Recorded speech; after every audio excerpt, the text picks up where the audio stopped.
देखिए, बीजेपी एक 24/7 cadre based party और अपना जो संविधान है उसके अनुसार चलती है। उसमें नियम है कि कार्य समिति होनी चाहिए, और कार्य समिति जब होती है तो तमाम ऐसे विषय जो समसामयिक हैं, आर्थिक हैं, राजनीतिक हैं और कृषि है, इन सब पर प्रस्ताव लाए जाते हैं पार्टी के ही पदाधिकारी और जो कार्य समिति सदस्य होते हैं उनके द्वारा, और उसके पक्ष और विपक्ष में भी तमाम लोग खड़े होकर बोलते हैं।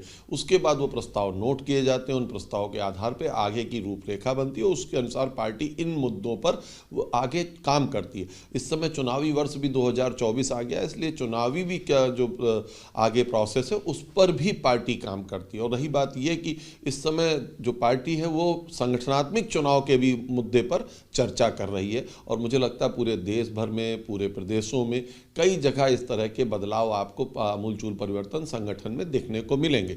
तो पार्टी उस पर भी एक लाइन तय करती है कि किस तरह से हमें आगे काम करना है, किस तरह का संदेश देना है, किन मुद्दों पर नीचे जाना है प्रदेशों को। अभी आगे 9 प्रदेशों के चुनाव होने, उस पर भी राष्ट्रीय कार्य समिति पर चर्चा हो रही है।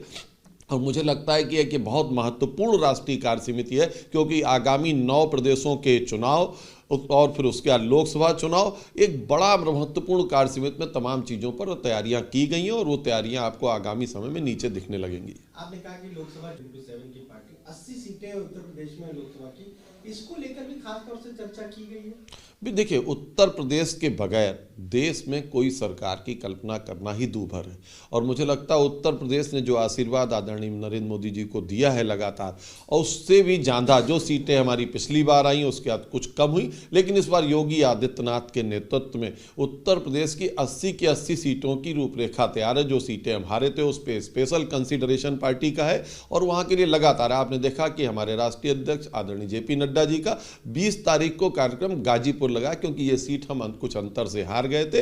तो इसलिए लगातार ऐसी सीटों पर फोकस है पार्टी का, और मुझे लगता है उत्तर प्रदेश फिर वो स्थान ग्रहण करने जा रहा है कि आदरणीय नरेंद्र भाई मोदी जी को तीसरी बार देश का प्रधानमंत्री नियुक्त होने में उत्तर प्रदेश की ताकत सर्वाधिक दिखेगी। आपने कहा कि जो बीजेपी हार गई थी, अगर हम उपचुनाव को जोड़ लें तो, और तकरीबन 28,000 बूथ जो हैं वो ऐसे हैं जहां बीजेपी हारी है। 72,000 देश भर में बूथ हैं जिस पे चर्चा हुई है, तो यूपी के बूथों पर भी खास चर्चा हुई है। देखिए, यूपी के बगैर मैंने कहा कोई भी चर्चा अधूरी है। अगर राष्ट्रीय चुनाव के परिप्रेक्ष्य में आप किसी भी बैठक को देखेंगे तो उत्तर प्रदेश के बगैर वो अधूरी है। उत्तर प्रदेश वो इंजन है इस पूरे देश की सरकार का। अगर आप माने तो, अगर देखा जाए तो विश्व का 5वां 6ठा देश है आबादी के हिसाब से, और अगर लोकसभा वाइज भी देखें तो एक बहुत बड़ा एरिया है।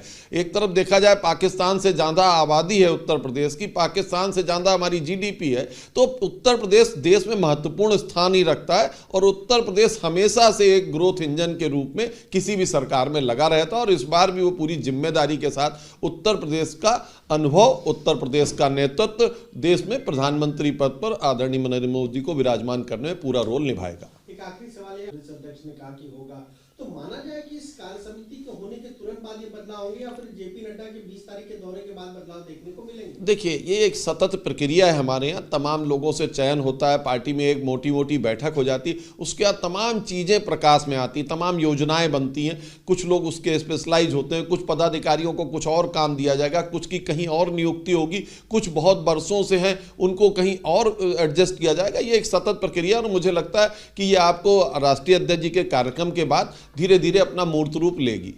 बीजेपी की दिल्ली में 2 दिन तक राष्ट्रीय कार्य समिति की बैठक हुई और कई महत्वपूर्ण प्रस्ताव पर चर्चा हुई, खासतौर से राजनीतिक आर्थिक प्रस्ताव पर भी चर्चा हुई। लेकिन सबसे महत्वपूर्ण है 2024 का लोकसभा चुनाव, और उसमें भी उत्तर प्रदेश सबसे ज़्यादा अहम है, क्योंकि यहाँ पर लोकसभा की 80 सीटें हैं।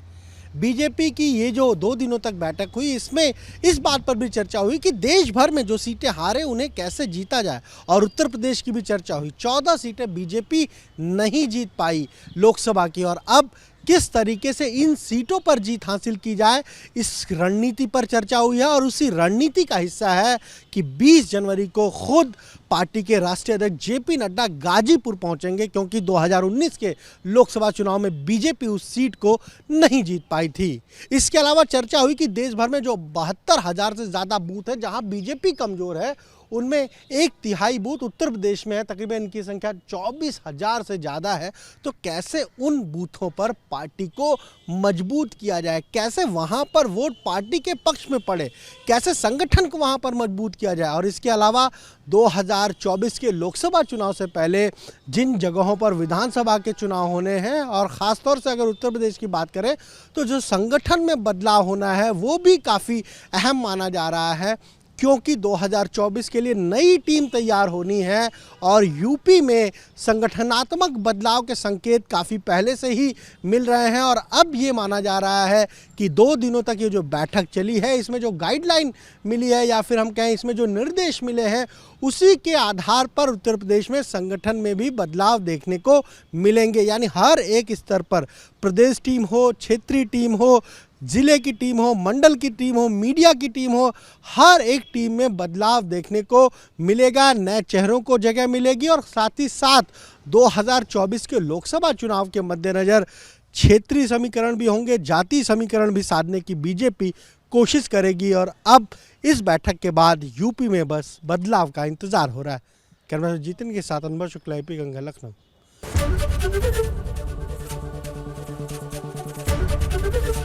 एबीपी गंगा, खबर आपकी, जुबान आपकी।